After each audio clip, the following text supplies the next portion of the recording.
Dear cadets, एक बार फिर आपका स्वागत है अपने नॉलेज हब ज्ञातवा में। और आज हम चर्चा करेंगे राष्ट्रीय कैडेट कोर में लगने वाले शिविरों के बारे में, यानी एनसीसी पूरे साल जो कैंप्स लगाती हैं वो लोकल और नेशनल लेवल पर लगने वाले कैंप्स कौन से हैं और आप उसमें कैसे पार्टिसिपेट करते हैं, इसका विवरण आपको मिलेगा। तो चलिए शुरू करते हैं आज का वीडियो। तो सबसे पहले शुरू करते हैं हम एनसीसी के कैंप से। राष्ट्रीय कैडेट कोर हमारे देश का प्रमुख संगठन है जो युवाओं को प्रशिक्षित करता है। शिविर राष्ट्रीय कैडेट कोर के प्रशिक्षण का सबसे महत्वपूर्ण हिस्सा है। शिविरों का उद्देश्य होता है नेतृत्व और टीम भावना के गुणों के विकास पर विशेष जोर देना और कैडेटों को सामूहिक प्रशिक्षण देना ताकि वो भविष्य में देश के बेहतर नागरिक बन सके।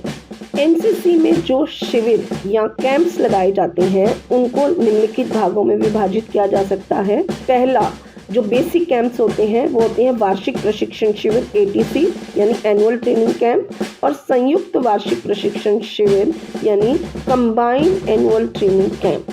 दूसरा, केंद्र द्वारा आयोजित शिविर यानी सेंट्रली ऑर्गेनाइज्ड शिविर, जिनमें पहला होता है नेतृत्व शिविर।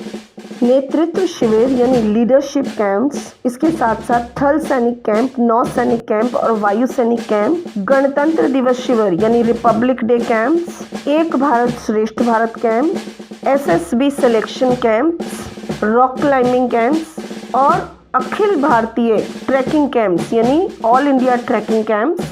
उसके बाद आता है आपका नेक्स्ट सैन्य अनुलग्नक शिविर यानी मिलिट्री अटैचमेंट कैंप्स। नेक्स्ट है आपका अटैचमेंट ट्रेनिंग जो कि आईएमए और ओटीए इंडियन मिलिट्री एकेडमी और ऑफिसर्स ट्रेनिंग एकेडमी के साथ मिलकर होती हैं। राष्ट्रीय कैडेट कोर का जो गणतंत्र दिवस कैंप होता है उसमें जितना भी पूरे साल की एक्टिविटीज़ होती हैं उनका समापन होता है वो पीएम रैली से होता है, जिसे प्रधानमंत्री रैली भी कहते हैं। यानी राष्ट्रीय कैडेट कोर की पूरे वर्ष की गतिविधियों की अगर कोई परिणति है जहां चैंपियन राष्ट्रीय कैडेट कोर एनसीसी निदेशालय को बैनर और हर विंग के अखिल भारतीय सर्वश्रेष्ठ कैडेटों को पुरस्कार दिए जाते हैं।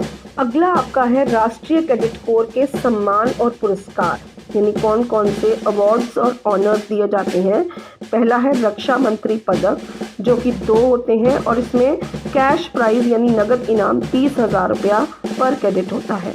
दूसरा, रक्षा मंत्री प्रशस्ति पत्र जो कि 4 होते हैं और इसमें 20,000 रुपया प्रत्येक कैडेट को दिया जाता है। तीसरा, रक्षा राज्य मंत्री प्रशस्ति पत्र होते हैं जो कि 8 होते हैं और इसमें नगद पुरस्कार नहीं होता। चौथा, रक्षा सचिव प्रशस्ति पत्र जो 10 होते हैं और इसमें 10,000 रुपया प्रत्येक कैडेट को दिया जाता है। और पांचवा, डीजी का सराहना पत्र, निदेशक का सराहना पत्र जो कि 102 होते हैं और इसमें 2,000 रुपया प्रत्येक को दिया जाता है।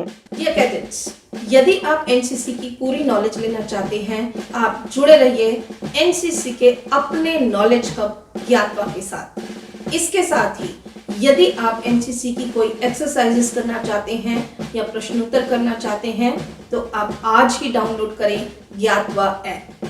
यदि आप बुक से पढ़ना चाहते हैं तो एनसीसी की सीनियर और जूनियर विंग की इंग्लिश और हिंदी दोनों भाषाओं में मार्केट और अमेज़न पर बुक्स अवेलेबल हैं। आप कहीं से भी खरीद सकते हैं। जय हिंद, जय भारत।